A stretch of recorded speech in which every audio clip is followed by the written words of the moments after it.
ಮುಖ್ಯಮಂತ್ರಿಯಾದ ನಂತರ ಮೊದಲನೆಯ ಸಲ ದೆಹಲಿಗೆ ಹೋಗಿದ್ದ ಡಿಕೆ ಶಿವಕುಮಾರ್ ಅವರು ಅಲ್ಲಿ ಹಲವರ ಜೊತೆಗೆ ಪ್ರಧಾನಮಂತ್ರಿಗಳನ್ನೂ ಭೇಟಿಯಾಗಿದ್ದರು. ಪ್ರಧಾನಿ ನರೇಂದ್ರ ಮೋದಿ ಅವರಿಗೆ ಟೌನ್ಶಿಪ್ ವಿಚಾರವನ್ನು ತಿಳಿಸಿದ್ರಂತೆ. ನಾನು ಅನೇಕ ಟೌನ್ಶಿಪ್ ಮಾಡಿದ್ದೀನಿ, ಬೆಂಗಳೂರಿಗೆ ಒತ್ತಡ ಕಡಿಮೆ ಮಾಡಿ ಅಂದ್ರಂತೆ ಪ್ರಧಾನಿ ನರೇಂದ್ರ ಮೋದಿ.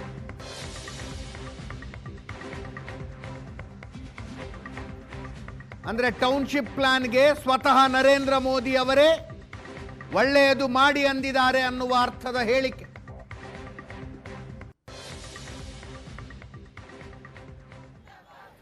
ಅದಕ್ಕೆ ವಿಪಕ್ಷ ನಾಯಕ ಆರ್ ಅಶೋಕ್ ಅವರು ಹೇಳ್ತಾ ಇದ್ದಾರೆ, ಬನ್ನಿ ಮೋದಿ ಹತ್ರ ಹೋಗೋಣ, ನಾನು ಕುಮಾರಸ್ವಾಮಿ ಬರ್ತೀವಿ, ಮೋದಿ ನಮ್ಮ ಮುಂದೆ ಹೇಳಿದ್ರೆ ಅವಾಗ ನೋಡೋಣ ಅಂತ.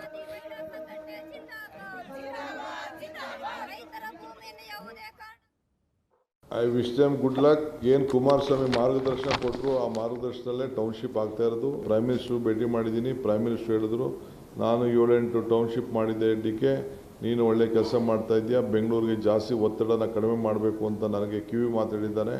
ಅವ್ರದ್ದು ಕೂಡ ನನ್ನ ಗಮನದಲ್ಲಿಟ್ಕೊಂಡು ನಾವು ಮಾಡ್ತಾ ಇದ್ದೀವಿ. ಅವರೇನನ್ನ ಕೇಳಿದ್ರ ನಾನು ಬಿಡದಿಯಲ್ಲಿ ರೈತರ ಜಮೀನು ತಗೊಂಡು ನಾನು ಲೇಔಟ್ ಮಾಡ್ತೀನಿ ಅಂತ ಕೇಳಿ ಪ್ರಧಾನಮಂತ್ರಿಗಳು ಇಲ್ಲ ಶಬಾಷ್ ಅಂತ ಹೇಳಿದರೆ ಹೇಳಿ. ಬೇಕಾದ್ರೆ ಹಂಗೇನ ಡೌಟ್ ಇದ್ದರೆ ನಾನು ಕುಮಾರಸ್ವಾಮಿ ಅವರು ಇಬ್ಬರು ಬರ್ತೀರಿ ಜೊತೆಗೆ, ಬೇಕಾದ್ರೆ ಪ್ರೈಮ್ ಮಿನಿಸ್ಟರ್ ಹತ್ರ ಅಪಾಯಿಂಟ್ಮೆಂಟ್ ತಗೊಂಡ್ರೆ ನಾವು ಬರ್ತೀರಿ. ಅದೇನು ಹೇಳಿದ್ರು ಅಂತ ಇನ್ನೊಂದು ಸರಿ ಕೇಳ್ಬಿಡೋಣ ಪ್ರೈಮ್ ಮಿನಿಸ್ಟ್ರನ್ನ. ಏನು ಸರ್ ಬಿಡದಿ ರೈತರ ವಿರೋಧವಾಗಿ ಲೇಔಟ್ ಮಾಡ್ತಾ ಇದ್ದಾರೆ, ಅದ್ರ ಬಗ್ಗೆ ನೀವೇನೋ ಮಾತಾಡಿದ್ರ ಅಂತ ಕೇಳಿ. ಪ್ರಧಾನಮಂತ್ರಿಗಳು ಏನು ಹೇಳ್ತಾರೆ ನಮ್ಮ ಮುಂದೆ ನಾವು ಇರ್ತೀರಲ್ಲ, ಕೇಳಿ ಬೇಕಾದ್ರೆ. ಆವಾಗ ನಾವು ಗ್ಯಾರಂಟಿ ಹೋರಾಟವನ್ನು ಕೈ ಬಿಡ್ತೀರಿ. ನಾವು ನೀವು ಯಾವುದೋ ಕನೆಕ್ಷನ್ ತಗೊಂಡ್ರೆ ಹೆಂಗೆ?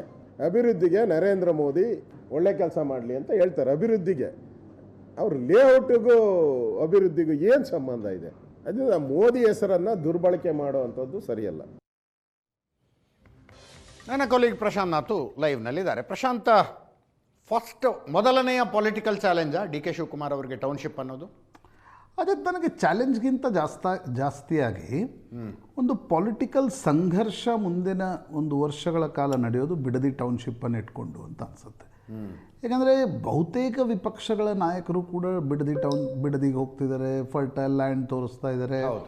ಇನ್ನೊಂದು ಕಡೆ ಡಿ ಕೆ ಶಿವಕುಮಾರ್ ಯಾವುದೇ ಕಾರಣಕ್ಕೂ ಕೂಡ ನಾನು ಟೌನ್ಶಿಪ್ ಮಾಡ್ತೀನಿ ಅಂತಿದ್ದಾರೆ. ಹೀಗಿರುವಾಗ ನನಗನ್ಸುತ್ತೆ ಡಿ ಕೆ ಶಿವಕುಮಾರ್ಗೆ ಮುಂದಿನ ದಿನಗಳಲ್ಲಿ ಬಿಡದಿ ಟೌನ್ಶಿಪ್ನ ಒಂದು ರಾಜಕೀಯ ಸಂಘರ್ಷವನ್ನು ಎದುರಿಸಬೇಕಾಗತ್ತೆ. ಅದು ಯಾವ ಸ್ವರೂಪಕ್ಕೆ ಹೋಗುತ್ತೆ, ಏನಾಗುತ್ತೆ, ಪೊಲಿಟಿಕಲಿ ಮುಂದೇನಾಗತ್ತೆ ಈಗಲೇ ಏನನ್ನು ಹೇಳಲಿಕ್ಕೆ ಸಾಧ್ಯ. ಬಟ್ ಇಂಟರ್ ಪಾರ್ಟಿನೂ ಆಗತ್ತೆ ಅನಿಸ್ತಾ ಇದೆಯಾ? ಸತೀಶ್ ಜಾರಕಿಹೊಳಿ ಅವರೆಲ್ಲ ಮಾತಾಡೋದು ನೋಡ್ರೆ ಫಸ್ಟ್ ಕ್ಯಾಬಿನೆಟಲ್ಲಿ ಡಿಸ್ಕಸ್ ಮಾಡಿ ಇದ್ರ ಬಗ್ಗೆ ಸರ್ಕಾರದ ಹೆಸರು ಕೆಡಬಾರ್ದು ಅಂತಿದ್ದಾರೆ. It depends. ಈಗ ಸತೀಶ್ ಜಾರಕಿಹೊಳಿ ನ್ಯಾಚುರಲಿ ಒಬ್ಬ ಹಿರಿಯ ಕ್ಯಾಬಿನೆಟ್ ಮಂತ್ರಿಯಾಗಿ ಇದನ್ನು ಇಲ್ಲ ಕ್ಯಾಬಿನೆಟ್ಟಲ್ಲಿ ಇನ್ನೂ ಚರ್ಚೆ ಆಗಬೇಕು ಅಂತಕ್ಕಂಥದ್ದನ್ನು ಹೇಳಿದರು. ಅದು ಸ್ವಲ್ಪ ಮಟ್ಟಿಗೆ ಅಂದರೆ ಡಿ ಕೆ ಶಿವಕುಮಾರ್ ಏಕಪಕ್ಷೀಯವಾಗಿ ನಿರ್ಣಯ ತೆಗೆದುಕೊಳ್ಳಕ್ಕೆ ಬಿಡಲ್ಲ ಅನ್ನೋ ರೀತಿಯಲ್ಲಿತ್ತು. ಬಟ್ ಕಾಂಗ್ರೆಸ್ಸಿನ ವಿರೋಧ ಮುಂದಿನ ದಿನ ಗೊತ್ತಿಲ್ಲ ಹೆಂಗಾಗತ್ತೆ ಅಂತ. ಬಟ್ BJP ಮತ್ತು JDS ಇದನ್ನು ಪಿಕ್ ಮಾಡ್ತಿರುವ ರೀತಿ ಇದೆ ಅಲ್ವಾ? ಹೌದು. ಇದು ನಿಶ್ಚಿತವಾಗಿ it is contradictory to what Rahul Gandhi says in Delhi. Correct. ಉಳಿದ ವಿಷಯಗಳಲ್ಲಿ ರಾಹುಲ್ ಗಾಂಧಿ ಏನು ಹೇಳ್ತಾರೋ ಅದಕ್ಕೆ ಕಾಂಟ್ರಡಿಕ್ಟರಿಯಾಗಿ ಇದೆಯಾ? ರೈತರ ಹೋರಾಟ ಎಲ್ಲಿವರೆಗೆ ಹೋಗುತ್ತೆ, ನಿಜಕ್ಕೂ ಫರ್ಟೈಲ್ ಲ್ಯಾಂಡ್ ಎಷ್ಟಿದೆಯಾ, ಇದೆಲ್ಲವೂ ಕೂಡ ಅಧ್ಯಯನ ಮತ್ತು ಮುಂದಿನ ದಿನಗಳಲ್ಲಿ ಇದು ಹೆಂಗೆ ಪೊಲಿಟಿಕಲಿ ತೆಗೆದುಕೊಂಡು ಹೋಗುತ್ತೆ ಒಂದು ಭಾಗ. ಇನ್ನೊಂದು ಭಾಗ ಸರ್ಕಾರವೂ ಕೂಡ ಈ ವಿಷಯದಲ್ಲಿ ಈಗ ಪೊಲಿಟಿಕಲಿ ಮಾತಾಡ್ತಿದ್ದಾರೆ. ಅವ್ರ ವಿರುದ್ಧ ಇವ್ರು ಆರೋಪ ಮಾಡ್ತಿದ್ದಾರೆ, ಇವ್ರ ವಿರುದ್ಧ ಆರೋಪ, ಅದು ಬಿಡಿ ಪಾಲಿಟಿಕ್ಸ್ನಲ್ಲಿ ನಡೆಯುತ್ತೆ. ಬಟ್ ಆ್ಯಕ್ಚುಲಿ ಅಲ್ಲಿನ ಸ್ಥಿತಿಗತಿ ಏನು ಅದು ಪ್ರಾಯಶಃ ನನಗನ್ಸುತ್ತೆ ಇದು ಪೀಕಿಗೆ ಹೋಗ್ತಾ ಇದ್ದಂತೆ. ನಾವು ಮಾಧ್ಯಮಗಳು ಕೂಡ ಇದ್ರ ಬಗ್ಗೆ ಒಂದು survey in the sense actually ಏನು ಗ್ರೌಂಡ್ ರಿಯಾಲಿಟಿ ತಿಳ್ಕೊಬೇಕಾಗತ್ತೆ. ಅದರ್ವೈಸ್ ನಾವು ಈ ಕಡೆನೋ ಆ ಕಡೆನೋ ಅಂತಕ್ಕಂಥ ಸ್ಟ್ಯಾಂಡ್ ತೆಗೆದುಕೊಳ್ಳೋಕ್ಕಾಗಲ್ಲ. ಬಟ್ ಡಿ ಕೆ ಶಿವಕುಮಾರ್ ಏನೇ ಹಠ ಹಿಡಿದ್ರು ನಾನು ಮಾಡ್ತೀನಿ ಅಂತಿದ್ದಾರೆ. JDSಗೆ ಅನಿಸ್ತಾ ಇದೆ ಅದೇ ಒಂದು ನಮಗೆ ಸಂಘರ್ಷಕ್ಕೆ ಮೊದಲನೇ ಒಂದು ಅವಕಾಶ. ಸೊ BJPನೂ ಕೂಡ JDS ಜೊತೆ ಆ ಸಂಘರ್ಷಕ್ಕೆ ಇಳಿಯುವ ಲಕ್ಷಣಗಳು ಕಾಣ್ತಾ ಇದೆ. ಹೀಗಾಗಿ ನನಗನ್ಸೋದು ಮುಂದಿನ ಒಂದು ವರ್ಷ ಬಿಡದಿ ಟೌನ್ಶಿಪ್ ನೈಸ್ ನಿಮಗೆ ನೆನಪುಂಟಾ? ಬಿಜೆಪಿ ಕರೆಕ್ಟ್ ಹೌದು.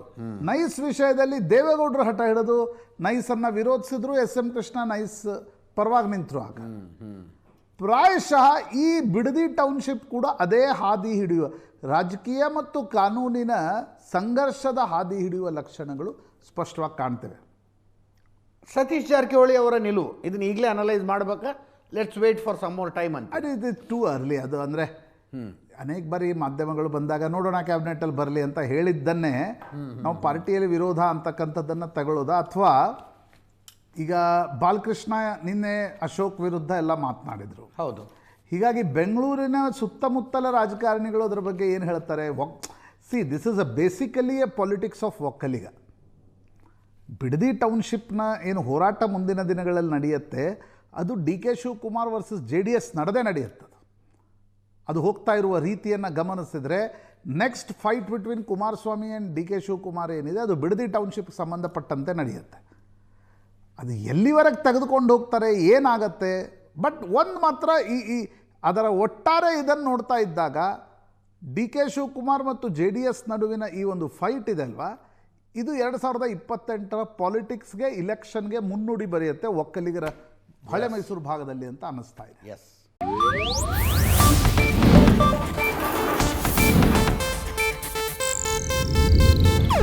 ಇದು ಏಷ್ಯಾನೆಟ್ ನ್ಯೂಸ್ ನೆಟ್ವರ್ಕ್ ಪ್ರಸ್ತುತಿ.